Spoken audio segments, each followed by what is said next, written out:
दृष्टिकोण IAS, a leading institute for PCS and IAS।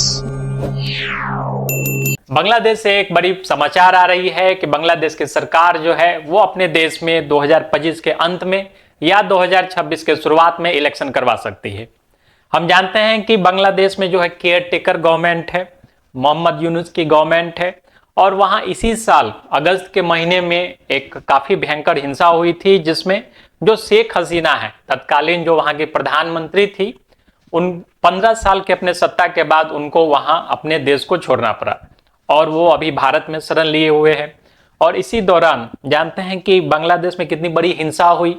Mohammad Yunus की सरकार जो है पूरी तरह से माइनॉरिटी के अगेंस्ट में काम कर रही है और उनके विरोध में जो भी लोग आवाज उठाते हैं उनको अरेस्ट कर रही है, उन पर अत्याचार कर रही है। और इसी क्रम में जो है चिन्मय कृष्णदास जी का भी नाम आया था, उनको भी अरेस्ट कर लिया गया है। तो वहां पे जो अत्याचार हो रहे वो किसी से छिपे ही नहीं है।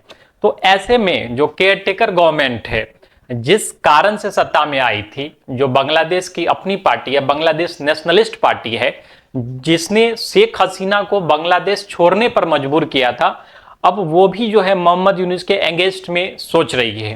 कारण कि ये जो है सत्ता पे आसीन हो चुके हैं, केयर टेकर गवर्नमेंट बन चुके हैं और इलेक्शन ही नहीं करवा रहे हैं।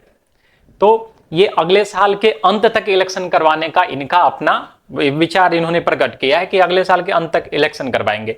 लेकिन इसी क्रम में एक और घटनाक्रम हुआ है कि अमेरिका में डोनाल्ड ट्रंप की सरकार आ चुकी है और डोनाल्ड ट्रंप पहले से ही वहां के जो प्रेसिडेंट बनने से पहले से ही बांग्लादेश पे काफी कड़ा रुख अख्तियार किए हुए हैं। और ऐसे में जो है संभावना जताई जाती है कि जनवरी में जब ये प्रेसिडेंट बनेंगे तो निश्चित है कि बांग्लादेश पे कोई ना कोई बड़ी कार्रवाई को अंजाम दिया जाएगा। तो हम लोग को देखना है कि ये जो सरकार है ये कितने दिनों तक अब रहती है और शेख हसीना की वापसी जो है कैसे होगी ट्रंप के शासनकाल में।